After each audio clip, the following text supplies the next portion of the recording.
আপনাদের পড়ে শোনাচ্ছি লুইজি বার্তোলিনির উপন্যাস বাইসাইকেল থিভস। উপন্যাসটির আজ ষষ্ঠ এবং শেষ পর্ব।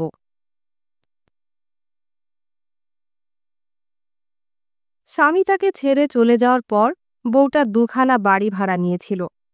একখানা ছোট বাড়ি তার সন্তানদের জন্য, অন্যখানা জমকালো সামরিক ইংরেজ অথবা আমেরিকান বন্ধুদের জন্য। জানতাম প্রতিদিন সূর্যাস্তের পর সন্তানদের হয় একা, না হয় কোনো এক অনুরক্ত বুড়ো পড়শির হেফাজতে রেখে অন্য বাড়িতে সে চলে আসে।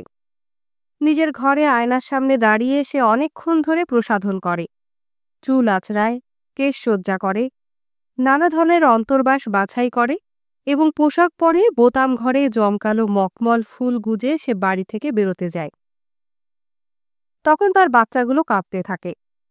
খিদে পেয়েছে মাগো, খিদে পেয়েছে, বারবার বলতে থাকে তারা।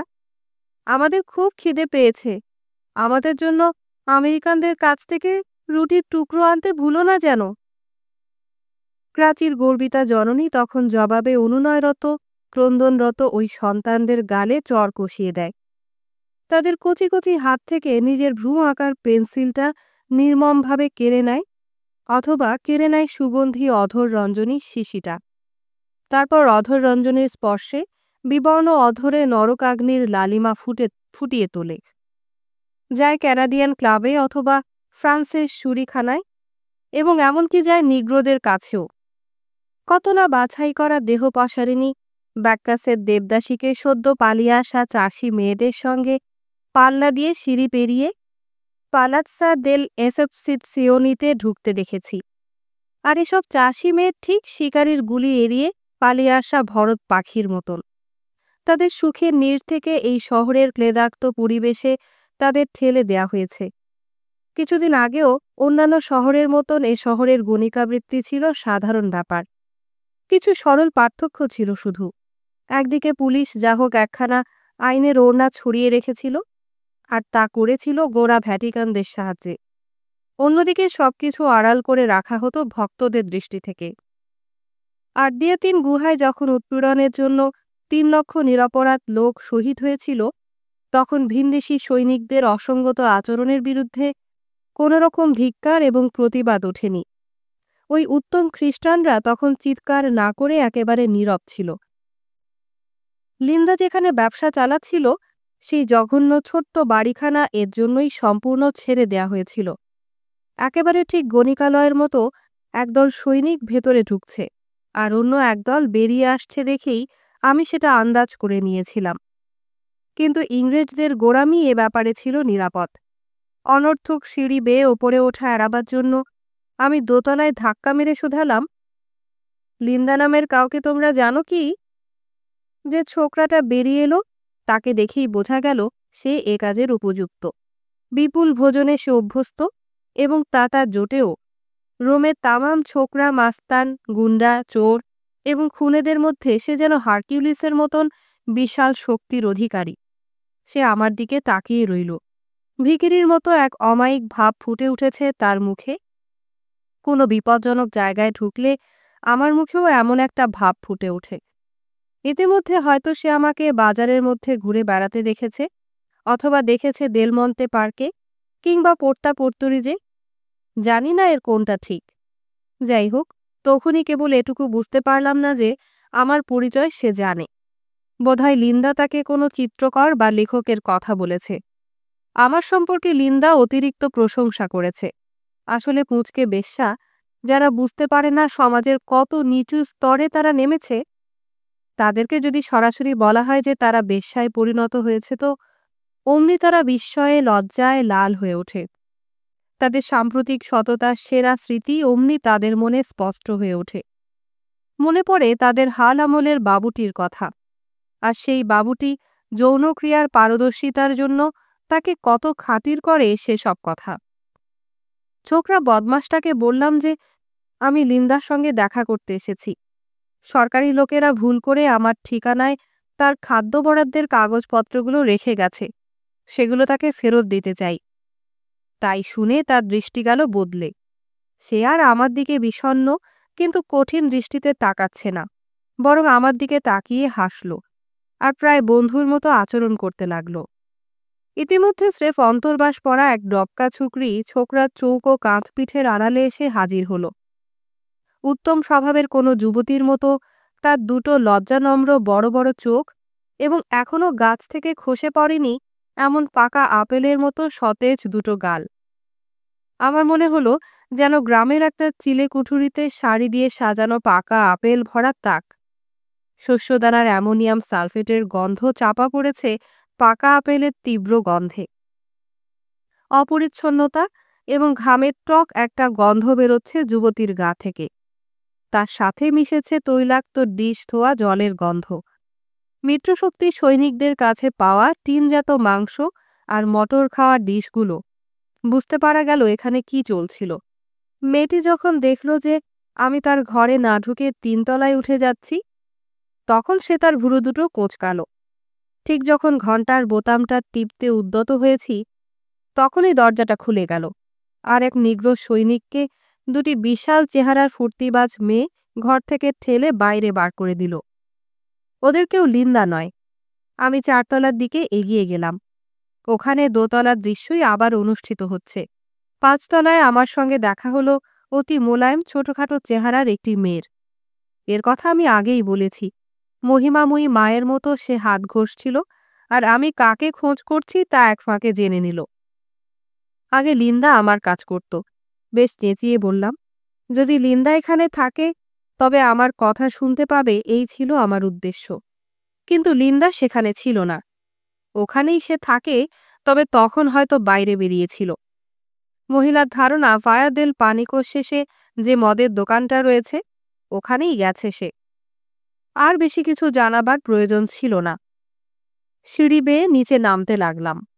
ঠিক সেই সময় হঠাৎ তার মনে সন্দেহের সৃষ্টি হয় কিছু একটা বলার জন্য সেই মহিলা আমায় থামানোর চেষ্টা করল। আমি আরও বিস্তৃতভাবে বলতে চাইলাম, কিন্তু বুঝতে পারলাম যে এর মধ্যেই সে অনেক কিছু জেনে ফেলেছে। বুঝতে পারলাম যে আমাকে যুক্তি দেখিয়ে নিজের ভালো মানুষই প্রমাণ করতে সে ব্যগ্র। আমাকে বিশ্বাস করাতে চাইছে যে সে ঘণ্টা হিসেবে ঘর ভাড়া দেয়নি। লিন্দা তার বন্ধু, তাই তাকে অনুগ্রহ করে এ বাড়িতে এনেছে। সে বলতে লাগলো লিন্দার জন্য তার মনে ভারী দুঃখ এবং সে চায় না লিন্দা রাস্তায় ঘুরে ঘুরে খাদ্যের জোগাড় করুক, তাই তাকে সে এ বাড়িতে এনে ঢুকিয়েছে। সে আরও জানালো যে কালোবাজারে বিন বিক্রি হচ্ছে ১২০ লিরায় ১ কিলো। চিনির দাম দাঁড়িয়েছে ৬০০ লিরা আর শুয়োরের মাংস ৪০০। ভেড়ার মাংস যদিও সামান্য কম দামে বিকোচ্ছে, কিন্তু ১ বোতল তেলের দাম ২০০০ লিরা। এসব কথা আমারও জানা। তবে এই মেয়ে ছেলেটি লোকের মুখে মুখে এসবের দাম শুনে, আর সে নিজে কালোবাজারের পুরনো খরিদ্দার হিসেবেই এসব জেনেছে। আমাদের দুজনের মধ্যে এটুকুই পার্থক্য। আমাকে সে নানা কথায় বোঝাতে চাইছিল যে লিন্দা হচ্ছে এক অপব্যয়ী ও অপরিচ্ছন্ন মেয়ে। দিন ৩ মধ্যে সে একখানা চিরুনি হারিয়েছে, যার দাম ৩০০ লিরা, এবং একই দামে আর একখানা চিরুনি ভেঙেছে। দিনের বেশিরভাগ সময় লিন্দা পড়ে পড়ে ঘুমোয়। তার মানে বুঝতে পারা গেল যে সে অনেক রাত পর্যন্ত জেগে থাকে। বেশ্যাদের তো এটাই রুটিন। তারা রাতকে দিন আর দিনকে রাতে পরিণত করে। এছাড়াও লিন্দা স্বভাবে কুঁড়ে, ধূর্ত এবং ঘুম কাতুরে। বিছানা ছাড়া সে আর কিছু চায় না। সারা দিনরাত সে একা একা পড়ে পড়ে ঘুমোয়, কিন্তু রাতে কখনো সঙ্গী ছাড়া শোয় না। তার চেহারা পনিরের মতন থলথলে মাংস, কিন্তু পাথরের মতো ধবধবে দুধ সাদা। আর তার স্তন দুটো অপূর্ব দেখুন সুন্দর, লেস এবং ফুলকারি ফিতের বাঁধনে বন্দি, অতি মনোরম। মনের ভুলে মাঝে মাঝে সে এখানে হাতের দস্তানা, এখানে ছাতা ফেলে আসে। এক সন্ধে কয়েকজন সৈনিক তাকে সঙ্গে করে নিয়ে বেরিয়েছিল। যখন তাকে মূল্য দেওয়ার সময় এলো, তখন পালিয়ে যাওয়ার চেয়েও জঘন্য কাজ করল তারা। উল্টে তাদেরকেই কিছু মূল্য দেওয়ার কথা তুলল তারা। তর্কাতর্কি পরিণত হলো নৃশংস আচরণে। শেষটায় লিন্দার পোশাক টোশাক খুলে নিয়ে ওরা তাকে অর্ধ উলঙ্গ করে রাস্তায় ফেলে রেখে গিয়েছিল। তার শেয়ালের লোমের কোট, পশমের কুর্তা, এমনকি জুতা জোড়াও তারা খুলে নিয়েছিল। তখন গভীর রাত। হতভাগিনী লিন্দাকে সারা রাস্তা হেঁটে হেঁটে ফিরতে হয়েছিল। খালি পা এবং প্রায় উলঙ্গ দেহ। গ্রামের পাথুরে গলিপথ ধরে সে হাঁটছে। হয়তো তখন চাঁদের আলো আকাশে উপহাসের হাসি হাসছিল, অথবা তখন বোবা অন্ধকার রাত আড়াল করে রেখেছিল তাকে। অনেকক্ষণ হাঁটার পরে পিয়াজ্জেল ফ্লামিনোতে আর একদল সৈনিকের মুখোমুখি হল লিন্ডা। তারা যতটা সম্ভব তাকে কম্বলে মুড়ে তার ঘরে পৌঁছে দিল। ওদের একজন, এমনকি সৈনিকদের মধ্যেও কত পার্থক্য থাকতে পারে। ওদের একজন নিজের সদাশয়তা প্রমাণ করার জন্য কিংবা ভদ্রতা দেখাবার জন্য নিজের একজোড়া জুতো দিতে চাইল তাকে, কেননা তার নিজের ২-৩ জোড়া বাড়তি জুতা আছে।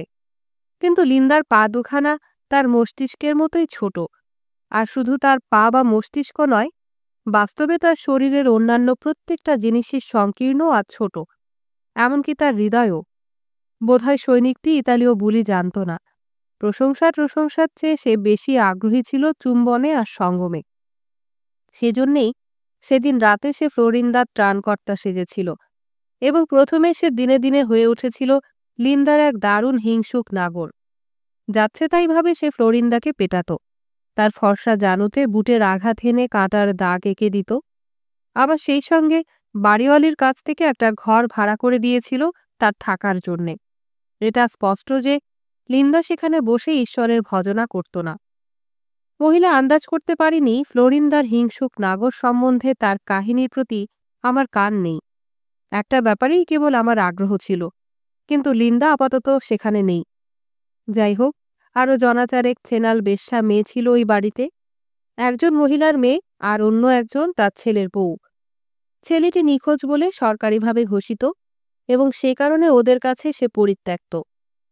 কারণ মনে করা হয়েছিল যে হয় সে বন্দী, আর না হয় প্রজাতন্ত্র কর্তৃক নির্বাসিত আসামি হয়ে কোথাও বাস করছে। বউটার চুলগুলো সোনালি, নাকটা টিকালো আর স্ফটিকের মতো উজ্জ্বল দুটো চোখ।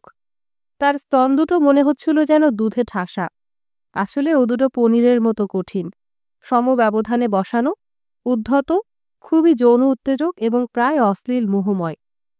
ছেলেটা কিন্তু সুপুরুষ বয়সে যুবক, কিন্তু ওর চোখ দুটো দেখে মনে মনে বিচার করে নিলাম যে ফাঁসির আসামি হওয়ার উপযুক্ত ও। তবে যুবতীটি কোমল স্বভাবা, আমুদে, মাচাল এবং ফুর্তিবাজ। মেয়েগুলোকে নিরীক্ষণ করলাম, এবং তখনই আমার মনের ভাবান্তর ঘটল, এবং বুঝতে পারলাম কেন বহুগামিতা যুক্তিবহ। দ্বিপাক্ষিক বহুগামিতা, হ্যাঁ, কিন্তু সেটা এমন ধরনের নয় যে একজন দাঁড়িয়ে থাকবে বাইরে আর তার বউ ঢুকবে অন্যের সাথে পাশের ঘরে এবং কোনো আমেরিকান সৈনিকের সাথে কাটাবে ২-৩ ঘণ্টা, আর তখন ঘড়ির কাঁটার মতন বিছানায় দুলুনি ও ক্যাচক্যাচ আওয়াজ বাইরে দাঁড়িয়ে সে শুনতে পারে না। তার পক্ষে শোনা সম্ভবই না। এই বিরক্তিকর এবং বমন উদ্রেককারী অনুভব অন্যান্য প্রাণীদের জীবনেও আছে। এমনকি মনোরম ও সুন্দর ময়ূরদের মধ্যেও এই ধরনের কামুকতার অস্তিত্ব রয়েছে। একটা ময়ূরের উপস্থিতি আর একটা ময়ূর একদম সহ্য করতে পারে না, এমনকি পারস্পরিক পরিবর্তনের জন্যেও সহ্য করে না। নিয়ম অনুযায়ী একটা ময়ূরের অন্তত ৩-৪টে ময়ূরীর প্রয়োজন, এবং ময়ূরটি যদি অসাধারণ সুন্দর হয় তবে তার অন্তত ১ ডজন ময়ূরী সঙ্গিনী থাকে। ছোকরাটি তাই উদাসীনভাবে বউকে রেখে দিয়েছিল মিত্রশক্তি সৈনিকদের হেফাজতে। ওরা আমাকে যা বলেছিল সেই মতো গেলাম ভাটিখানায়। খুব সহজেই পেয়ে গেলাম লিন্দাকে। লিন্দা স্বীকার করল যে এসব কথা যথার্থ। জনা ৭-৮ চোরের সাথে লিন্দা বসেছিল ওখানে। ওদের সাথে ছিল বছর ১৬ বয়সের এক বিবাহিতা কিশোরী। সে এর মধ্যেই মা হয়েছে। স্বাভাবিকভাবে যা হয় এক্ষেত্রেও তাই হয়েছে। তার বাচ্চা একটা অনাথ আশ্রমে রয়েছে। ওকে একটু তোষামোদ করার জন্য বললাম যে ওর যা রূপ তাতেও খুব ভালো মডেল হতে পারে। বিয়াত্রিচে সেন্সির মতো কোনো মাস্টারপিসে মডেল হওয়ার উপযুক্ত সে, অথবা বিখ্যাত সব চিত্র তারকাদের জায়গা দখল করার মতন সৌন্দর্যের অধিকারী সে। আর অমনি সে তার কথা অবিশ্বাস্যভাবে গড়গড় করে আমার কাছে বলে গেল। নিজেকে দেখাবার জন্য সে নিজের কপালের ওপর লুটিয়ে পড়া কোঁকড়া চুলগুলো ঠেলে পেছনে সরিয়ে দিল। নিজের গোলাকার কাঁধ আর ক্ষীণ কটিদেশ দেখাবার জন্য নাচতে নাচতে দুপা ঘুরে নিল। কিন্তু কিশোরীর কটিদেশ তত ক্ষীণ নয়, কেননা আমি আগেই বলেছি যে রোমান মেয়েদের মুখের মতো দেহের অন্যান্য অঙ্গপ্রত্যঙ্গ তত সুন্দর নয়। তারপর বেশ স্পষ্ট হয়ে উঠল তার চওড়া নিতম্বে আর বিশাল উদরে জড়ানো ইলাস্টিক ব্যান্ডের বাঁধন, এবং কেন যে তার নিতম্ব ও উদরের এমন বিকৃতি ঘটেছে তা বোঝাবার জন্য ব্যাখ্যা করে সে বলল, যদিও তার বয়স মাত্র ১৬, তবুও এর মধ্যেই তার বিয়ে হয়ে গেছে এবং সে মা হয়েছে। তার স্বামী তাকে ছেড়ে চলে গেছে, তাই সে এখন জীবনটাকে উপভোগ করতে চায়।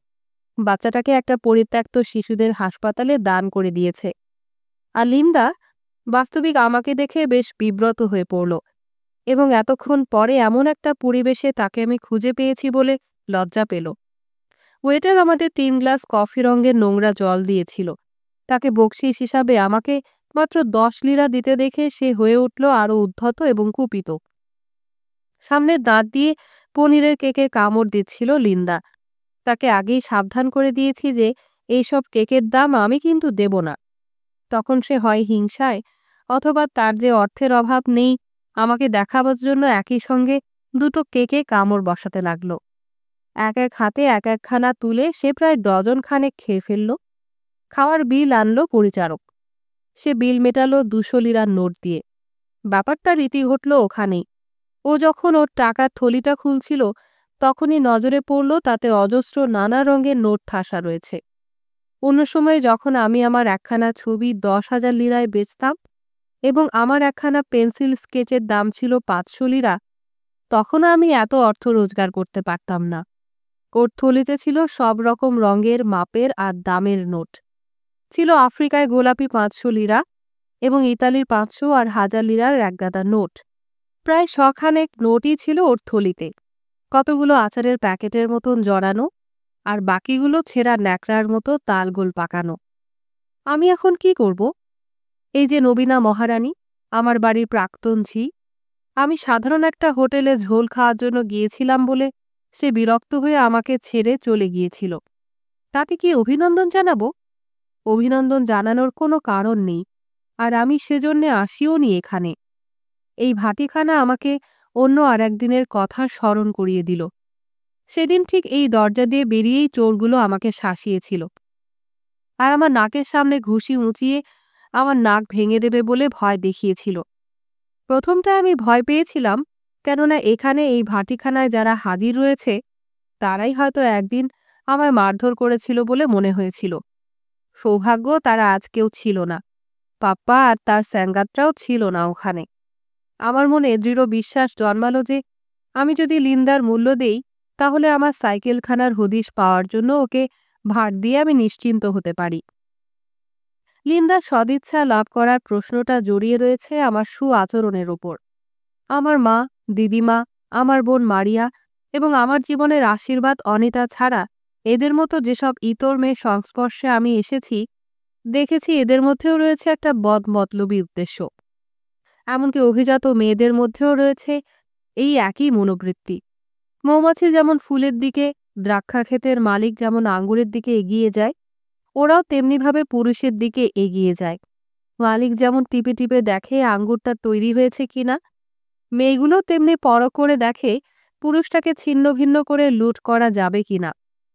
এই কাজ করার অজস্র পথ রয়েছে। তার মস্তিষ্কটা খেয়ে মাথার ফোঁফড়া খুলিটা ফেলে দেয়া যায়, দেহের অন্য অঙ্গপ্রত্যঙ্গ চিবিয়ে খাওয়া যায়। কিন্তু যদি তার অন্তঃকরণ না থাকে রেস্ত, মস্তিষ্ক অথবা অন্য কিছুই যদি আর পড়ে না থাকে, তাহলে সেই পুরুষে মেয়েদের আর কোনো প্রয়োজন থাকে না। অনেক গুরুত্বপূর্ণ জায়গায় গিয়েছি যেখানে যুবতীরা আমার মস্তিষ্ক চিবানোর চেষ্টা করে অসফল হয়েছে। তারা আমাকে পছন্দ করেছে, কিন্তু আমি তাদের ঘৃণা ভরে প্রত্যাখ্যান করেছি। অন্যরা চেষ্টা করেছে আমার টাকার থলে ধ্বংস করতে।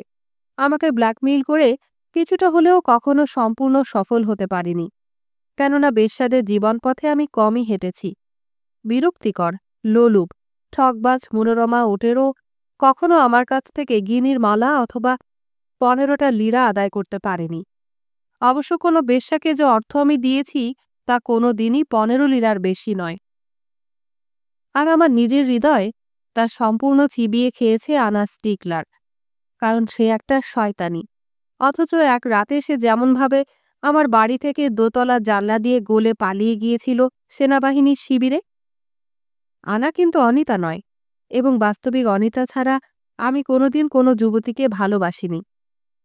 আমার বইতে সে কথা লিখে আমি তাকে বিখ্যাত করে তুলিনি। মেয়েটার কাজকর্ম দেখে প্রথমটায় খুব বিচ্ছিরি লেগেছিল আমার, কিন্তু শেষে আমি তাকে ক্ষমা করে দিই। আমার বউ আমার উপর গোয়েন্দাগিরি করেছিল, আমি যে নির্বাসিত প্রজাতন্ত্রীদের সঙ্গে চিঠি লেখালেখি করি সে কথা আমার বই ফ্যাসিস্টদের জানিয়েছিল।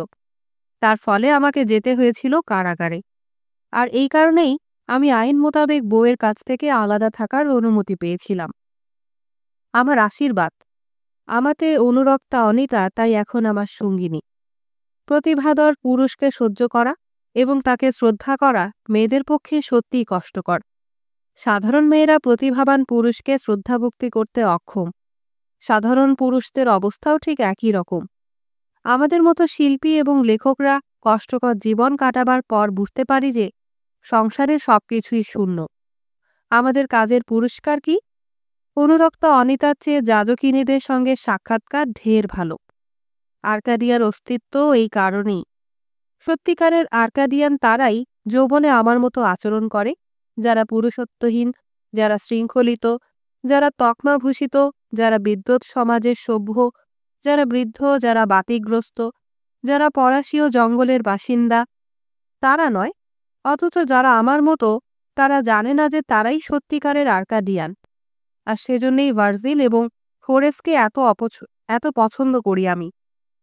উপযুক্ত আচরণে লিন্ডার কাছে আবেদন জানানো আমার পক্ষে এখন আরও বেশি প্রয়োজনীয় হয়ে উঠেছে। যখন সে সৈনিকদের কাছে যেতে শুরু করেছিল আর আমি তাকে ঘর থেকে বার করে দিয়েছিলাম, সেই কারণে নয়। আসলে যেসব পুরুষ মেয়েদের পীড়ন করে তারা প্রায়ই মেয়েদের প্রিয় হয়ে ওঠে। কারণটা হচ্ছে লিন্ডা তো আর রক্ষিতা নয়, সে হচ্ছে কামকেলিতে পারদর্শী একজন বেশ্যা। সে খুব সহজেই যাচ্ছে তাই অপমান করতে পারে। যারা পয়সা দিতে পারে না তেমন নাগরের সঙ্গে সময় নষ্ট করে না। যারা দিতে পারে তাদের সঙ্গে থাকাটাই তার পছন্দ।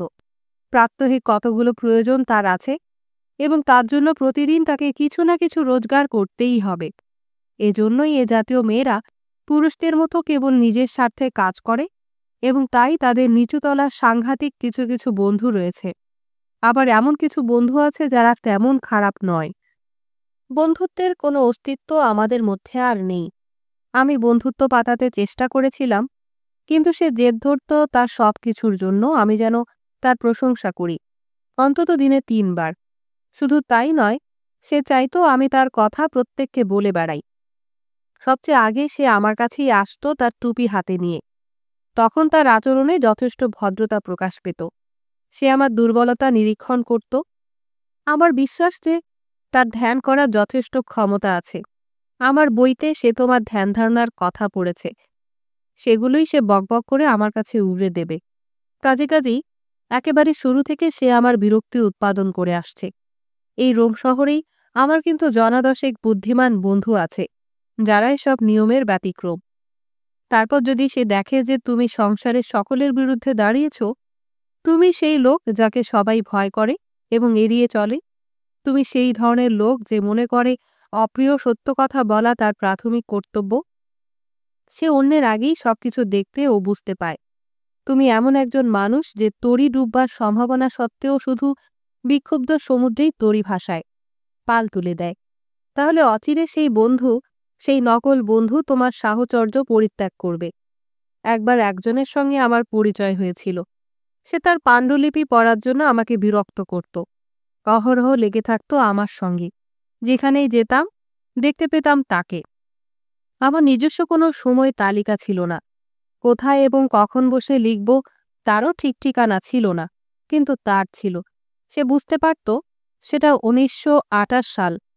আমার শত্রুরা সেদিন আমাকে প্রথম মারধর করে। একা আমি আর আমার বিপরীতে মারকুটের শত্রুর সংখ্যা ছিল অনেক বেশি।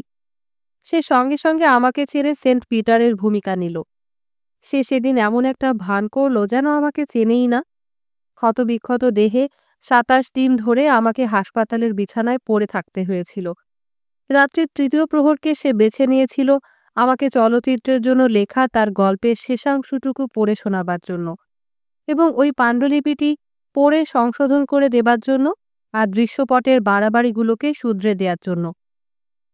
অবিরাম অনুরোধ জানাত কোনো নামকরা চিত্র প্রযোজকের দরবারে তার পাণ্ডুলিপি উপস্থাপনের জন্য।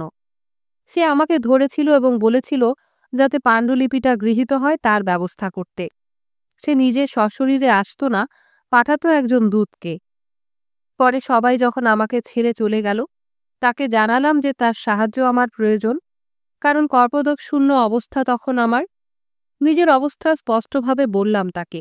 আমি কখনো কোনো বন্ধুর কাছে অর্থ সাহায্য চাইনি। আমার প্রাধিকার অর্পণপত্র নিয়ে ব্যাংক থেকে আমার মজুরিটা তুলে আনতে বলেছিলাম তাকে। শুধু এই কাজটাই তাকে করতে হতো। কিন্তু সে এলো না, এমনকি তার দূতকেও পাঠালো না। তখন আমি তার সেই পাণ্ডুলিপির পাতায় পাছা মুছে সেই গন্ধমাখা কাগজগুলো তার কাছে পাঠিয়ে দিলাম। তারপর থেকে মুষ্টিমেয় কয়েকজন ছাড়া আর কারো সঙ্গে আমি বন্ধুত্ব করিনি, এবং যারা আমার সুদিনে ফিরে আসতে চেয়েছে তাদের ভাগিয়ে দিয়েছি। কেননা আমার অবস্থা ঝড়ে বিধ্বস্ত জাহাজের মতো। কোনো রকমের ঝড় সহ্য করে এখন একটা ভালো বন্দরে নোঙর করতে সক্ষম হয়েছি আমি। অতীতে লিন্দার কাছে যখন যেতুম, তাকে আদর সোহাগ আর খুনসুটি করা ছাড়া আর বেশি কিছু করিনি। সোহাগের স্মৃতি এখন বিস্তৃত, আর খুনসুটির সঙ্গে মিশে রয়েছে স্বাধীন তিক্ততা স্মৃতি। জানি তার কাছে আমি মূল্যহীন। আমার জীবনকে সে ঘৃণায় ভরে দিয়েছে। যাই হোক, এখন সবচেয়ে মানানসই কাজটাই করলাম। তাকে জানালাম আমি বর্তমানে বেশ ভালো আছি। আমার কাজকর্ম জনমনে উত্তম সাড়া তুলেছে। নিজের আঁকা একখানা ছবি বেচে আমি একটা চমৎকার সোনার আংটি কিনেছি। কথাটা কিন্তু আদৌ সত্যি না, কারণ আমেরিকানরা ছবি কেনে না। ওহো, কত দাম পড়ল? দেখি ওটা। ওটা আমাকে দাও তো। তোমার আঙুল থেকে খোলো। কিন্তু আমি আঙুল থেকে আংটিটা খুললাম না। আমি তাকে দেব না বলে খুলিনি তা নয়, এই জন্য খুলিনি যে তাহলে সে ধরে ফেলবে যে আংটিটা খাঁটি সোনার নয়। আমি দূর থেকে তাকে দেখালাম। দেখছো তো, কি সুন্দর পলকাটা আংটি। পুরো একখানা ছবির দাম লেগেছে। খাসা ছবিখানি বেচেছি একবাটা আমেরিকানের কাছে। ওহো, তোমার দেখছি এখন খুব সুনাম হয়েছে। তুমি তাহলে আমেরিকানদের সাথে ব্যবসা করেছ? হ্যাঁ, আমিও আমার বুদ্ধি মেধা দিয়ে তৈরি জিনিসটা বেচছি। ঠাট্টা করে বললাম, কিন্তু তোমার হাতেও তো আংটি রয়েছে, দেখি তোমার আংটিটা।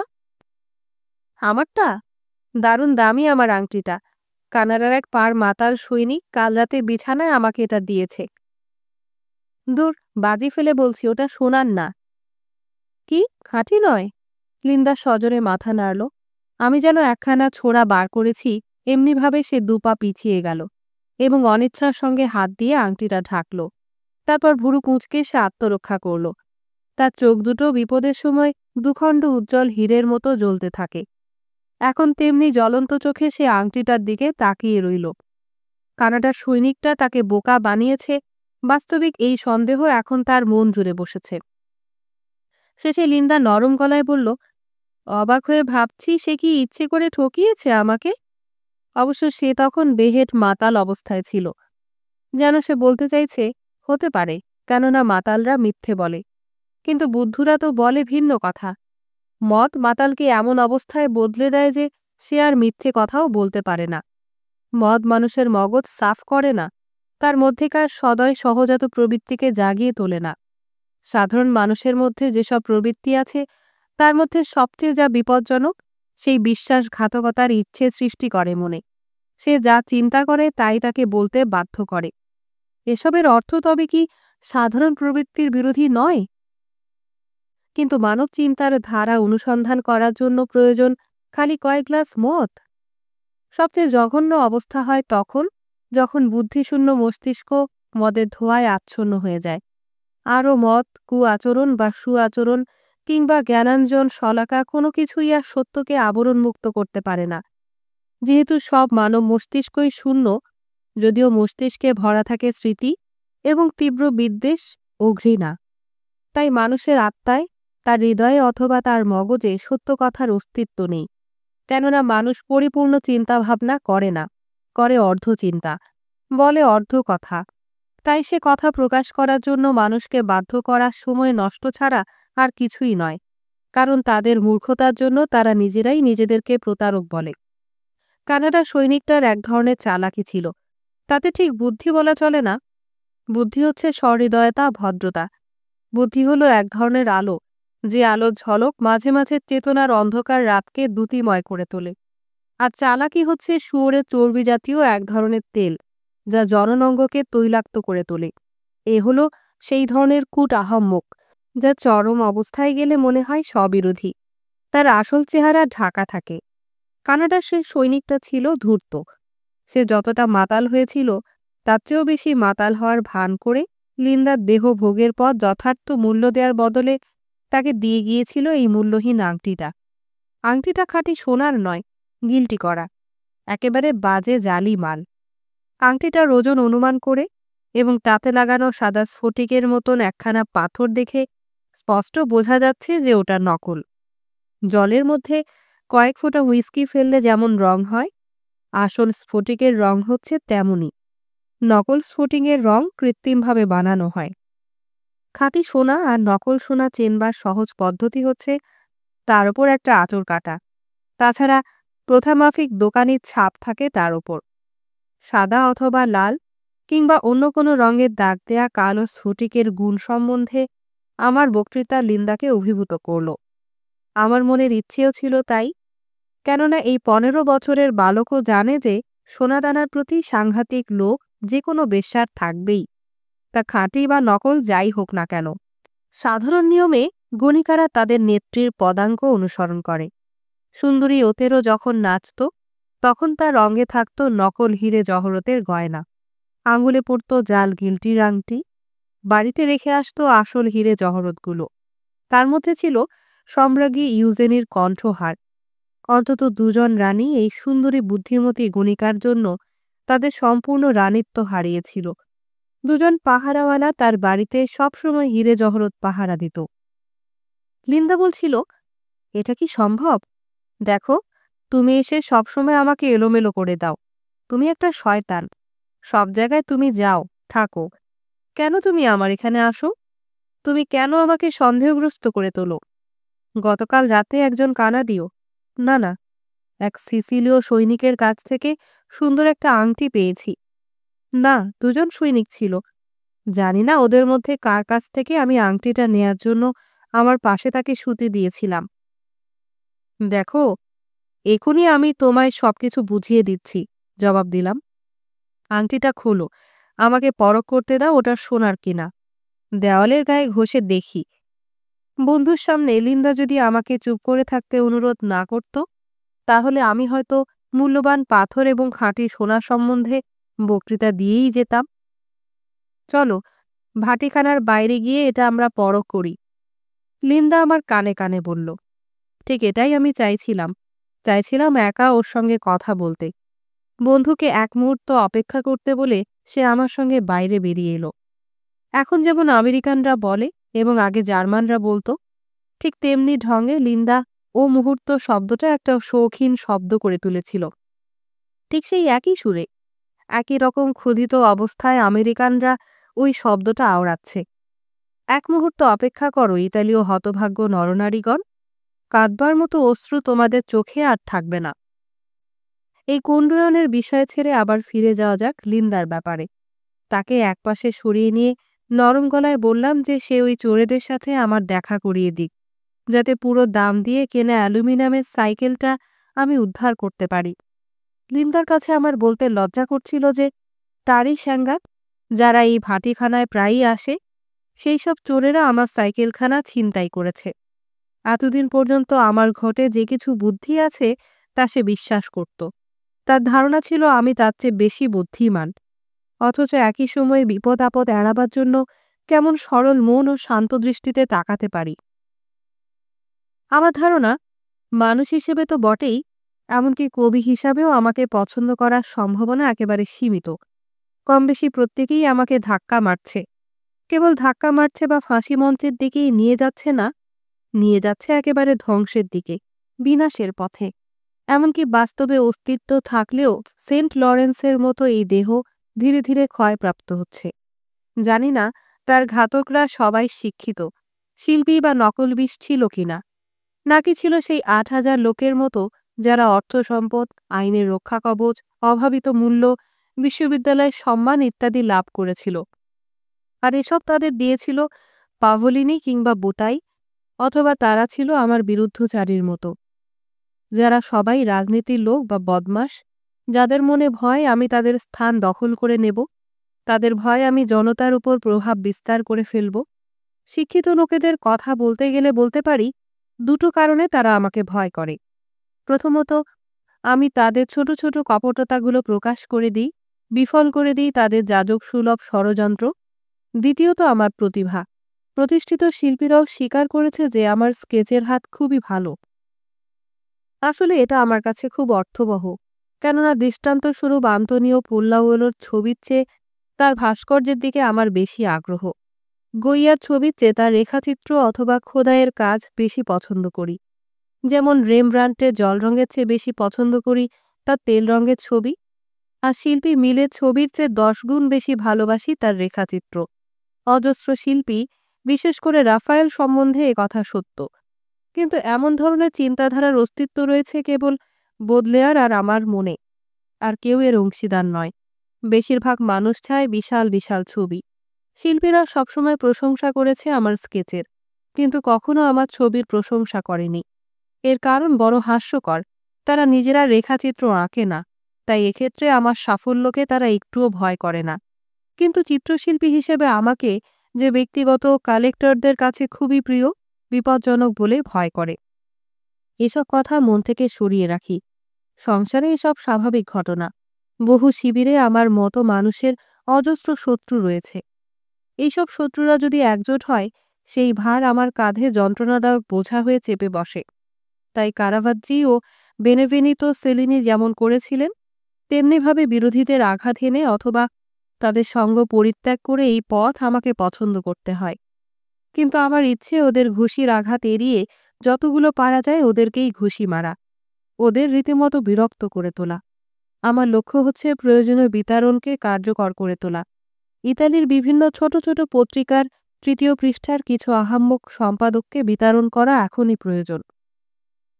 কিন্তু ইতিমধ্যে এটা আমার কাছে অসম্ভব বলে মনে হচ্ছে, কেননা এসব বিষয়ে আমার লেখা এদের সকলকে এত বিরক্ত করে তুলেছে যে লেখকরা আমাকে এড়াবার জন্য বেশ উদ্বিগ্ন, এবং কোনো কোনো সম্পাদকের কাছ থেকেও তারা আমাকে দূরে সরিয়ে রাখতে চাইছে। আবার কিছু শিল্পী আমাকে ফ্যাসিবাদী শিল্প সংগ্রাহকদের কাছ থেকে সরিয়ে রাখছে, যারা ইহুদিদের সর্বস্ব লুণ্ঠন করেছে এবং সমাজবিরোধী বলে তাদের শুষে খেয়েছে। আজ যাতে অধিকাংশের সমর্থন লাভ করতে পারি, তাই এইসব সংগ্রাহকরা কমিউনিস্ট সেজেছে এবং ছবি সংগ্রহ করার উপায় উল্লেখ না করে বা এগুলোর বিনিময়ে আমেরিকার কফি আমদানির কথা না বলে তারা কায়দা করে নিম্নমানের মূল্যতালিকা ছাপিয়ে বাড়তি দাম আদায়ের ফিকিরে আছে। কিন্তু আমরা বলতে শুরু করেছিলাম লিন্দার কথা।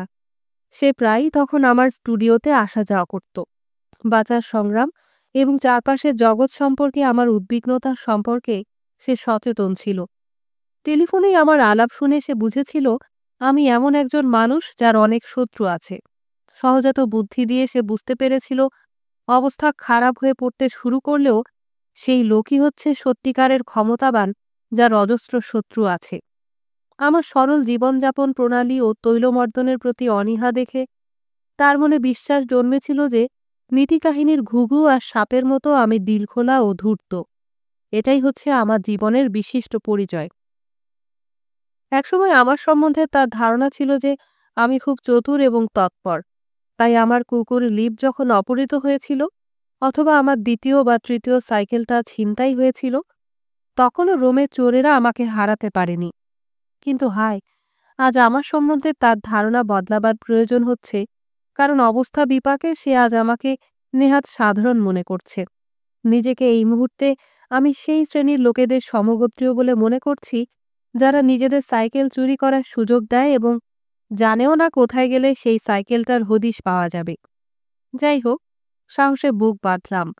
তাকে বেশ নরম করে বললাম যে সে আমায় ছেড়ে চলে আসার, এবং লুসিয়ানেল্লার জন্মের পর থেকে আমি স্রেফ একজন ভৃত্যে পরিণত হয়েছি, কেননা শিশুটাকে খাইয়ে দাইয়ে কাচাকুচি সব কাজ করে, ঘরদোর পরিষ্কার করে এবং রাস্তার সাধারণ রান্নাঘরে ঝোলের প্রত্যাশায় লাইন দিয়ে অনিতা এর মধ্যেই সাধ্যাতীত শ্রমে জড়িয়ে পড়েছে। কি বলছো? লিন্ডা বাধা দিয়ে বলল। তোমরা এখনো রাস্তায় ঝোল কিনতে যাও কেন? একটু আগে তুমি বললে যে সবকিছু বদলে গেছে এবং তোমার এখনকার জীবন দিব্যি কেটে যাচ্ছে।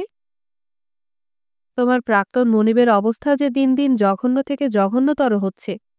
সত্যি কথা বলতে কি, সে কথা তোমার বন্ধুদের সামনে তখন উচ্চারণ করতে পারছিলাম না। বুঝেছি, জবাব দিল লিন্ডা। এবার বলো, আমাকে দিয়ে কি করাতে চাও? এমনি করে কোনো মেয়ের দরবারে হাজির হতে পারলে সেই মেয়েটি উদার হয়ে ওঠে। এমনকি একসময় যারা প্রত্যেকের সাথে নীচ ব্যবহার করেছে, বিশেষ করে তাদের প্রেমিকদের সঙ্গে, সেই তারাও যখন প্রাক্তন বাবুকে অনুগ্রহ দেখাবার একটা সুযোগ লাভ করে অথবা তাদের মনপছন্দ মানুষজনকে ফিরে পায়, তখন তাদের সঙ্গে সদয় ও সুমধুর আচরণ করে। প্রাত্যহিক সাধারণ আচরণকে তখন তারা শিকেই তুলে রাখে। নিজেদের সব দোষ গুণের বেসাতিকে তারা দুভাগ করে ফেলে, একটা ভাগকে দূরে সরিয়ে রাখে। ফলে তাদের ব্যবহার তখন বেশ উদার হয়। অথবা বোধহয় তাদের দুর্ভাগ্যকে মনে রেখে অনুকম্পা দেখায়, সাহায্য করে, কারণ সৌভাগ্যবান ধনীদেরই তারা সত্যিকারের ঘৃণা করে। সম্পদশালী হওয়ার জন্য অনেক মূল্য দিতে হয়, এটা ঠিক। প্রেমের বিনিময় নয়, ধনীরা অর্থের বিনিময়েই সবকিছু লাভ করে। ভালোবাসা প্রেমের বিনিময়ে তারা কিছুই পায় না, এমনকি পবিত্র প্রদীপের তেলটুকুও না। এটা হচ্ছে তাদের প্রাপ্য শাস্তি। একসময় যেসব মেয়ে আমাকে অনুগ্রহ দেখিয়েছিল, তাদের মধ্যে মৌরিনার কথা আমার মনে পড়ছে।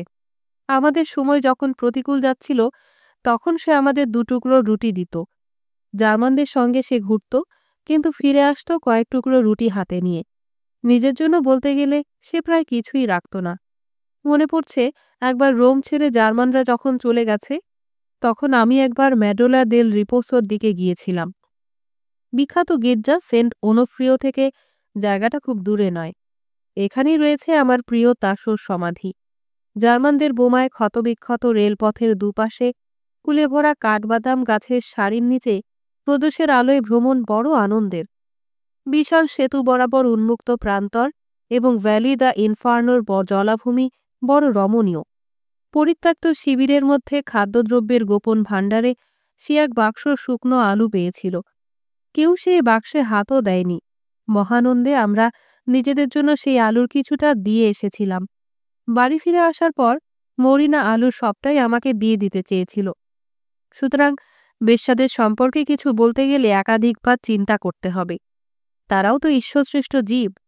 বাস্তবে আমি আজও মরিনার চেয়ে মধুর স্বভাবের কোনো যুবতী দেখিনি। সবসময় তার খুশি খুশি ভাব, এমনকি ক্ষুধার তাড়নায় দুর্ভাগ্যের দিনগুলোতে অথবা যুদ্ধের বিপদের মাঝে বুভুক্ষার তাড়নাতেও তার মনে নিরানন্দ স্পর্শ করেনি। এমনকি খারাপ মেজাজের জন্য বিখ্যাত লিন্দাও এখন আমার প্রতি সদয় ব্যবহার এবং ভালো মেজাজ দেখালো।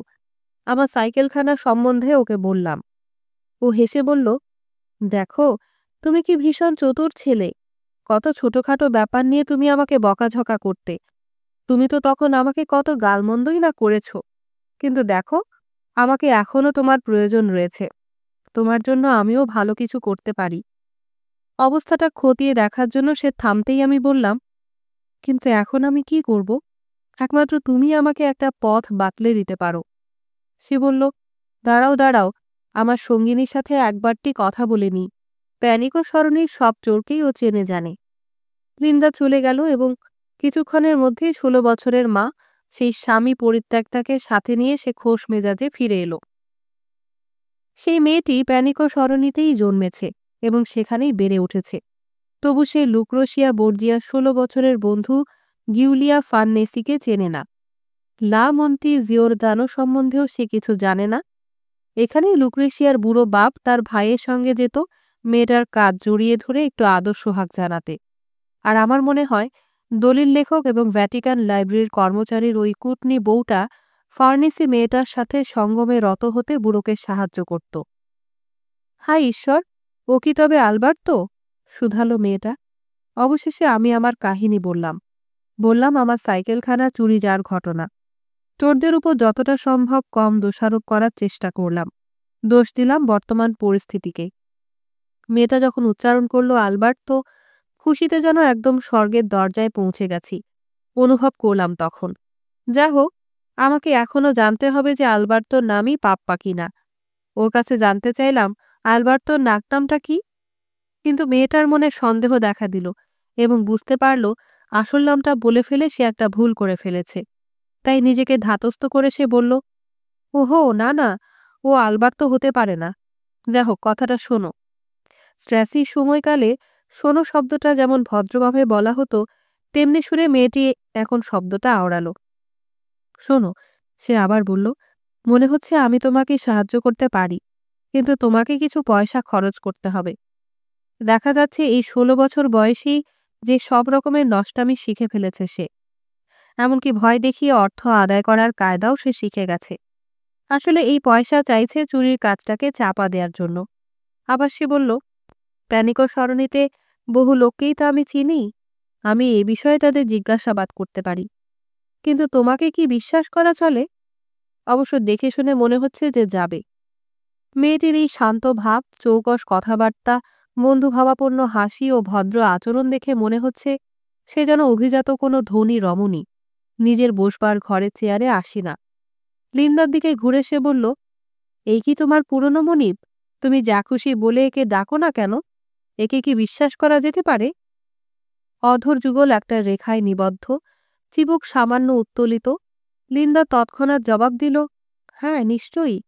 তারপর জোরালো গলায় বলল, ও জামিন রইলাম আমি। তাহলে? ওই ছুকরি মেয়েটি চোখ নাচিয়ে বলল, যে তোমার সাইকেলখানা ফিরিয়ে দেবে তাকে কত দেবে তুমি? তোমাকে দেব একটা মধুর চুম্বন। সুন্দর চোখ দুটোকে আধো বুজিয়ে বুক উঁচিয়ে মাটিতে পা ঠুকে মেয়েটার সোল্লাসে তার পাছা নাচালো। তারপর জবাব দিল, এই মুহূর্তে তোমার কাছ থেকে চুম্বিত হওয়ার কোনো আগ্রহ নেই আমার। তবে আমার মনে হয় এই পথের মাঝখানে যদি সে দাঁড়িয়ে না থাকত, তবে আমাকে একবার সে নিশ্চয়ই সোহাগ ভরে চুম্বন করত, এবং তার জন্য আমাকে পয়সা গুনতে হতো না। কিন্তু আসলে ঘটনাটা হচ্ছে প্যানিক ও স্মরণের ওপর দাঁড়িয়ে থাকা যুবকদের দেখিয়ে সে বলল, দেখো, চুম্বন টুম্বন নিয়ে ওরা অত মাথা ঘামায় না। সে বলতেই লাগল, আমিও ঘামাই না, এবং তোমার এই সাইকেলখানার তল্লাশ করার জন্য আমাকে একবার আমার মায়ের কাছে যেতে হবে। মা নিজে বুড়ি হয়েছে, এবং এই রাস্তার আরও অনেক বুড়িকে মা চেনে। আমার মা কিন্তু দারুণ চালাক চতুর। তারপর আসল বিষয়ে এসে বলল সে, তা কত টাকা দেওয়ার জন্য তৈরি তুমি? ভুলো না, আজকালকার দিনে একখানা সাইকেল হচ্ছে বিশাল মূলধনের সামিল। সাইকেলখানা কেনার জন্য কত দাম দিয়েছিলে? দামটা বলতে দ্বিধা করছিলাম আমি, কেননা যখন সাইকেলটা কিনি তখন সাইকেলটার দাম ছিল খুবই কম। মেয়েটি কেনা দাম জিজ্ঞাসা করেছিল আমার প্রস্তাবিত অর্থ আন্দাজ করার জন্য। আচ্ছা, তুমি ১,০০০ লিরাই দিও, এর কমে তোমাকে ওই সাইকেলটা ফিরিয়ে দেব না। এই মেয়েটির সঙ্গে মাত্র কয়েক মুহূর্ত হলো পরিচয় হয়েছে। বলতে পারছিলাম না যে আমি গরিব। এই যুদ্ধের কারণে আমি একেবারে নিঃস্ব হয়ে পড়েছি, কেননা যুদ্ধ সবসময় যা করার তাই করে। সাধারণভাবে যারা গরিব ছিল তাদের কয়েকজনকে বড়লোক করেছে, আর যারা ছিল মোটামুটি সম্পন্ন তাদের অর্থনাশ ঘটিয়েছে, আর যারা বাঁচার জন্য ঝুঁকি নিতে পারেনি তারা হয়েছে একেবারে রাস্তার ভিখারি। প্রথমে উচিত মানুষ নামক পশুদের একাকী মুক্ত রাখা এবং বিশ্বকে যুদ্ধ করতে বারণ করা। এই মতবাদটি প্রাথমিকভাবে প্রচার করতে হবে। সবসময় আমার মনে হয় মানবজাতিকে একথা বলা প্রত্যেকটি শিক্ষিত লোকের কর্তব্য। যেহেতু আমরা প্রায় সবাই আমাদের কর্তব্য করতে অপারগ হয়েছি, তাই এখন শুধু বুক চাপড়ানো ছাড়া আমাদের আর কিছুই করার নেই। এ সত্য আমাদের স্বীকার করে নিতেই হবে যে বারে বারে যদি এভাবে যুদ্ধ বাধে, তবে সেই যুদ্ধের দোষ, দুঃখ কষ্ট প্রত্যেকবারই বর্তাবে আমাদের মতো সাধারণ মানুষের ওপর, কিছুতেই তাদের ওপর নয় যারা অন্যদের থেকে অনেক আগেই ব্যাপারটা বুঝতে পেরে থাকে। কিন্তু আসল দোষ তাদের যারা ইতিহাসের নামে বিখ্যাত ঘড়িটাকে দেখতে সক্ষম হয়েও যুদ্ধকে এড়িয়ে চলার চেষ্টা করে না। ইতিহাস একটা ঘড়ির থেকে বেশি বা কম কিছু নয়। লোকে নিশ্চিত জানে ঘড়িতে ৫টা বাজার পর ৬টা বাজবেই, কিছুতেই ৪টে বাজবে না। অন্যদিকে কোনো কোনো কবি, লেখক বা দার্শনিক যাদের সঠিক পথ নির্দেশ করার সহজ ও সুবিধাজনক ক্ষমতা আছে, এবং তা থাকা সত্ত্বেও তারা ভবিষ্যৎকে শূন্য, অসার বলে নিরূপণ করার চেষ্টা করছে, কারণ তারা মনে করছে এটা ইতিহাসের কাছে নেহাতি একটা মার্জনীয় অপরাধ। তারা মেঘের রাজ্যে বিচরণ করছে, চোখ মেলে দেখছে না বা হয়তো দেখতেও চায় না নিচে প্রস্ফুটিত পার্থিব ফুলের বুকে কীট আর পতঙ্গের দল ঝাঁক বেঁধে ঘুরে বেড়াচ্ছে, এবং ইতিহাস ঘড়ির বুকে প্রতি ঘণ্টায় লোভার্ত নিম্নাভিমুখী প্রবৃত্তির জন্ম হচ্ছে। যুদ্ধের এই অশুভ শক্তির কখনোই মূলোৎপাটন করা যাবে না, যদি না মানুষ যুদ্ধের কার্যকারণকে পরিপূর্ণভাবে বিশ্লেষণ করে দেখে এবং যতদূর সম্ভব যুদ্ধকে প্রতিরোধের ও আত্মরক্ষার চেষ্টা করে। অন্তত আমার এই বিশ্বাস। আমার ধারণা আমি আমার প্রতিবেশীদের সত্যিকারের মঙ্গল করতে পারি যদি আমি তাদের যুদ্ধবিরোধী করে তুলতে পারি। তাদের শেখাতে পারি যে যুদ্ধের সমস্ত অশুভ মূলসমূহ উৎপাদনের কাছে তাদেরও যাবতীয় সামর্থ্য দিয়ে আত্মনিয়োগ করা প্রয়োজন। অন্যের সর্বনাশ ঘটিয়ে নিজের উন্নতি সাধনের আহাম্মুকি ইচ্ছে আর দুরন্ত লোভই হচ্ছে যুদ্ধের একমাত্র কারণ। এর মধ্যে আপন সৌভাগ্যের জন্য প্রতিবেশীকে সাহায্য করার চেয়ে ক্ষতি করার প্রবণতাই প্রবলতর। যাই হোক, সবাই যদি ভালোভাবে মিলেমিশে থাকে এবং সম্ভবপর সহযোগিতা করে, তবে সেটাই হচ্ছে সকলের পক্ষে মঙ্গলজনক। যেসব স্বদেশপ্রেমিক বলে থাকে যে তারা নিজেদের জন্য লড়াই করছে না, লড়াই করছে দেশের ভবিষ্যৎ প্রজন্ম, তাদের সন্তানরা যাতে সুস্থ পরিবেশে বেঁচে থাকতে পারে তার জন্য, তাদের আমি বলছি, বরং তোমরা নিজেরাও আরও বেশি পরিশ্রমী হও। তাহলেই তোমাদের সন্তানদের পক্ষে আরও উন্নত জীবনযাপন করা সম্ভব। তোমার ছোটখাটো বাড়িতে বা সামান্য চাষের জমিটুকুতে শাকসবজির বাগান গড়ে তোলো। নিজের হাতে মাটি কোপাও, শাকসবজি ফুল ফল লাগাও। তাহলে তোমার মৃত্যুর পর তোমার সন্তান আর তার বাড়িঘর বোমায় ধ্বংস হতে, সৈনিকদের হাতে বিধ্বস্ত হতে অথবা চোরদের হাতে লুণ্ঠিত হতে দেখবে না। যুদ্ধ তো এই কাজই করে। শান্তি এবং সুস্থির অবস্থার চেয়ে যুদ্ধকালীন অবস্থায় সমাজে খুনি, জোচ্চোর, গুন্ডা এবং চোরের জন্ম হয় অনেক বেশি সংখ্যায়। এর জন্য দোষী আমরা কবিরা। যদি যুদ্ধ বাধে চোর ও খুনিদের সংখ্যা বহুগুণ বর্ধিত হতে থাকে, তবে নিরর্থক পাশে চুপচাপ দাঁড়িয়ে না থেকে কেমন করে এই যুদ্ধ রোধ করা যাবে তা জানাবার চেষ্টা করা ও প্রয়োগ করা উচিত। প্রয়োজন সামাজিক বিকৃতিকে নিয়ন্ত্রণ করে চোর ও খুনিদের নিরুৎসাহ করা। কবি হিসাবে আমার অপরাধের প্রায়শ্চিত্ত করার জন্যই আজ আমাকে দ্বিতীয়বার আমার নিজের সাইকেলখানার মূল্য গুনতে হচ্ছে। মেয়েটা যে পরিমাণ অর্থের কথা বলেছিল, আমি তার অর্ধেক ৫,০০০ লিরা দেব বলে প্রস্তাব করলাম। তারপরেও অবশ্য সাইকেলখানা খুঁজে বার করার প্রশ্ন আছে, কিন্তু এখন এই মুহূর্তে অনুরোধ জানানোর অথবা চোরগুলোর সাথে দীর্ঘকাল ধরে যোগাযোগ রাখার কথাই ওঠে না। এই দুটো কাজের জন্যই মেয়েটা চোরগুলোর কাছে বিশ্রী উপহাসের পাত্র হয়ে উঠবে এবং আমার ইচ্ছা নিয়ে মেয়েটার মনেও সন্দেহ দেখা দেবে। আমার মনোগত ইচ্ছা হলো চোরের হদিশ লাভ করে তার বিরুদ্ধে কার্যকর ব্যবস্থা গ্রহণ করা। নিজেকে গুটিয়ে নিলাম এবং সংক্ষেপে মেয়েটাকে বললাম যে বদমাইশ ছোকরা আমার সাইকেলখানা চুরি করেছে, আমি তার নাম জানি। কি করে জানলে? কৌতূহলী হচ্ছে বরং বেশি সন্দেহগ্রস্ত হয়ে শুধালো সে। বললাম, একটা লোক আমাকে জানিয়েছে আমার অ্যালুমিনিয়ামের সাইকেলটায় চড়ে পাপ্পাকে সে প্যানিকো সরণিতে ঘুরে বেড়াতে দেখেছে। আরও বললাম, পাপ্পার ইচ্ছা ছিল সাইকেলখানা বেচার। সেটা যে এক চোরাই সাইকেলের দোকানদারের কাছে নিয়েও গিয়েছিল। পাপ্পা? মেয়েটা বলল, ঠিক জানি না আলবার্তোর শেষ নাম পাপ্পা কিনা। জানি যে এ কাজ সে করে থাকতে পারে, তাকে আমি চিনি। মেয়েটা বলেছে আমি তাকে জানি, কিন্তু এই প্যানিকো সরণির অধিবাসীদের মধ্যে সাধারণ একটা সমঝোতা আছে।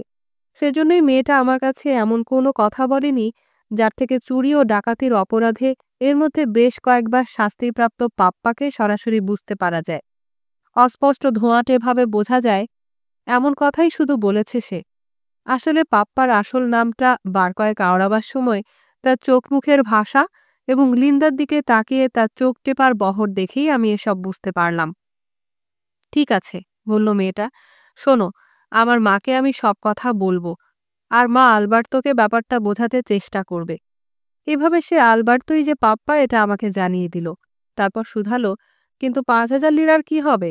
তোমাকে তো আমি ৫,০০০ লিরা ধার দিতে পারবো না।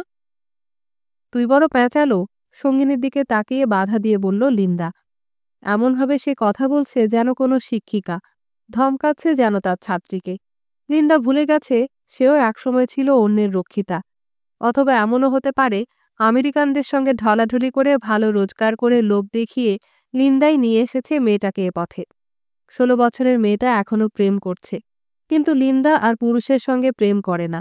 লিন্দা শুধু পয়সা পকেটে ঢোকায়, আদর্শ হকের ধার ধারে না। ব্যাপারটার আমরা ফয়সালা করি, আমাকে দেখিয়ে বলতে লাগলো লিন্দা। একে আমি চিনি, এ একজন কবি। আগে তো তোকে বলেছি যে এর কাছে আমি একসময় কাজ করতাম। একটা সুন্দর স্টুডিও আর চমৎকার একখানা বাড়ি আছে ওর। ও বলছে বটে ও গরিব, কিন্তু কথাটা ঠিক না। আমি সহজেই ওকে 5,000 লিরা ধার দিতে পারি। ব্যাপারটা আমরা এভাবে করি, আয়। যদি তোর মায়ের মাধ্যমে সাইকেলখানা ফেরত পাস, তবে তোকে 5,000 লিরা ধার দেব, কেননা আমি জানি ওর কাছে আমি এ টাকা ফেরত পাব। বিজয়িনীর ভঙ্গিতে বলল সে। তারপর আমার দিকে তাকিয়ে বলল, আসলে তুমি আমাকে ফেরত দেবে 6,000 লিরা, কিন্তু সাবধান, যদি 2 সপ্তাহের মধ্যে 6,000 লিরা আমাকে না দাও, তবে হয় আমি সাইকেলখানা পাঠাবো না, আর না হয় ওটার জন্য 7,000 লিরা চাইব। লিন্ডা ঠাট্টা করছিল।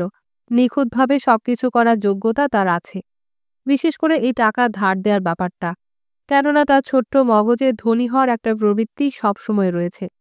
কিন্তু আমার সঙ্গে মহাজনী কারবার করার ইচ্ছে তার ছিল না। ক্যালাব্রিয়ার এক কসাইয়ের মেয়ে সে, পথের বেশ্যা হয়ে ঘোরা একেবারেই কোনো প্রয়োজন ছিল না তার। জার্মানরা এদেশ ছেড়ে চলে যাওয়ার পর সে বাড়ি ফিরে যেতে পারত। ক্যালাব্রিয়াতে ফিরে যাওয়ার বদলে সে স্থির করল ধন সম্পদ অর্জন করবে এবং কে জানে, হয়তো বিয়ে করবে, স্থাপন করবে বিশাল এক কসাইয়ের দোকান এবং বাকি জীবনটুকু আরও ধনী হয়ে ওঠার চেষ্টায় মুরগি ছানাগুলোর গলা টিপে টিপে মারবে। ভয়ঙ্কর এবং জঘন্য অন্যায় সব কাজ করে মানুষ বড়লোক হতে পারে, কিন্তু ছবি এঁকে আর কবিতা রচনা করে কখনোই সে ধনী হতে পারে না। লিন্ডার বাস্তব সক্ষমতার পরিমাণ সঠিকভাবে নিরূপণ করতে আমি কোনো দিন পারিনি। অত্যধিক উচ্ছ্বাসযুক্ত আদি রসাত্মক প্রবৃত্তি যা তার দেহে বিস্ফোরণ ঘটাচ্ছিল, কিন্তু কাম প্রবৃত্তি সেই প্রবল তাড়না তার মনকে কোনোভাবেই গ্রাস করেনি, বরং আরও বেশিবার বেশিক্ষণ ধরে দেহদান করে অজস্র অর্থ রোজগারের ইচ্ছে তার মন জুড়ে বসেছিল। মরিনা কিন্তু ওর মতো যুবতী নয়। মরিনা হচ্ছে লেলিহান আগুনের শিখা। প্রতিবার নিজের মনের আনন্দে সে দেহদান করতে চায়। ইন্দ্রিয় সুখ লাভের তাড়নায় সে অপরের আলিঙ্গনে নিজেকে সমর্পণ করে। কিন্তু লিন্ডা বড় হিসেবি। প্রেমের কোনো অর্থ সে বোঝে না, তার মনেও সব সাড়া জাগায় না। সৈনিকদের হাতে খেলনা হওয়ার জন্য সে তার পনির শুভ্র মাংসল দেহ বিক্রয় করে। এই কামক্রিয়ার মাধ্যমে যে আনন্দ সে লাভ করে তা আপেক্ষিক ও তাৎক্ষণিক, কিন্তু সহজাত প্রবৃত্তিগত পরগাছা হওয়ার ইচ্ছে তার একেবারে সন্দেহাতীত। প্রজাতি হিসেবে সে একটা জোঁক। সে রক্ত এবং অর্থ শোষণ করে। তার উন্নতির পথে অন্তরায় হবে না এমন কিছু কিছু ভালো কাজ করে সে। তার উচ্চাশার পথে অন্তরায় না হয়ে লোকে তাকে চতুর এবং ভালো মেয়ে মনে করুক এমন উদ্দেশ্য নিয়ে যেসব সেবামূলক কাজ করে, তাতে যদি অন্যের ভালো হয় তো হোক, তাতে কিছু আসে যায় না। ঠিক আছে, তাহলে আমরা এখন কি করব? আমি বললাম। ভেবো না, আমি তোমায় ফোন করব। এমনভাবে সে জবাব দিল যে সাইকেলখানা আমার কাছে নির্ঘাত হাজির হবে এবং আমিও 6,000 লিরা শোধ করে দেব। তার মধ্যে সে নিজে পাবে 1,000 লিরা। দুপুরের দিকে যুবতীর মেয়েদের আসা যাওয়ার ভিড়ে ভারাক্রান্ত হয়ে পড়ে গোটা প্যানিক ও সরণি। তারা আসে সাধারণ রান্নাঘর থেকে ঝোল কিনতে। আরও আসা যাওয়া করছে সেই সব মেয়েরা যারা ভিয়া দেল ত্রিতোন এলাকায় গণিকা বস্তিগুলোতে যা কিছু ঘটে তার জন্য গর্ব অনুভব করে। লোমের পোশাক পরা মেয়েগুলো, তাদের স্বাভাবিক কোকড়া চুল পাট পাট করে সাজিয়ে দেয় হেয়ার ড্রেসাররা। প্যানিক ও সরণির বুকে এদের দেখা মেলে না, কেননা এখানে একজনও হেয়ার ড্রেসার নেই। অথচ ভিয়া তোমাসেলি, ভিয়া ভেনেতো আর ভিয়া দেল ত্রিতোনে এদের দেখা মেলে। শোচনীয় সব ঘরের ছোট ছোট দরজা দিয়ে এসব মেয়েরা পিলপিল করে বেরিয়ে আসে। ভিয়াতেল ত্রিতোনের এইসব মেয়েরাই দুপুরের দিকে ভেঙে পড়া খাড়াই ইঁটের সিঁড়ি বেয়ে নিজেদের ছোট ছোট আস্তানা থেকে ঘণ্টাখানেকের জন্য বেরিয়ে আসে নিজেদের তৎপরতা এবং সুন্দর মোজা ঢাকা পা দেখাতে। পোশাকের আড়ালে আমেরিকান সৈন্যদের দেয়া উপহার এবং যা তাদের কাছ থেকে তারা চুরি করতে পারে সেসব জিনিস নিয়ে আসে। একটা মেয়ে তো তার বুড়ি মায়ের জন্য খাসা একখণ্ড বিলিতি গায়ে মাখা সাবান এনেছে। শিশুর মতোই মহানন্দে বুড়ি প্রথমে সাবানের খণ্ডটা হাওয়ায় নাড়তে থাকে, তারপর প্রাচীন রোমের অভিজাত রোমান মহিলাদের মতো অথবা হোরেসের কাব্য বা সুতোনিয়াসের বিদ্রুপাত্মক কাব্যের রক্ষিতাদের মতো তার মুখের ভাব করুণ হয়ে ওঠে। রাস্তার ছোকরারা ছুটতে ছুটতে আসা এই সব সৌভাগ্যবতীদের পথ ছেড়ে দেয়। এরাই ছিল ওই ছোকরাদের শৈশব জীবনের প্রথম সঙ্গিনী। এই ছোকরাদের প্রথম হাত সাফাইয়ের বা চুরির ফসল ভোগ করেছে এই মেয়েগুলো। প্রথম কারাদণ্ড, প্রথম হাসপাতাল যাওয়া, প্রথম আদালতে বিচার, সবই গভীর স্মৃতি বিজড়িত। ইতিমধ্যে বৃদ্ধ পাকা চোরেরা যারা অত্যধিক দুর্বলতার জন্য আর চুরি করতে পারে না, তারা বাদাম ভাজা হচ্ছে যে জ্বলন্ত কয়লার উনুনে, সেই আগুনের চারপাশ ঘিরে নিজেদের হাতগুলো তাতিয়ে নিচ্ছিল। অন্যরা টার্কি মোরগের পালক সংগ্রহ করেছে পাখা বানানোর জন্য।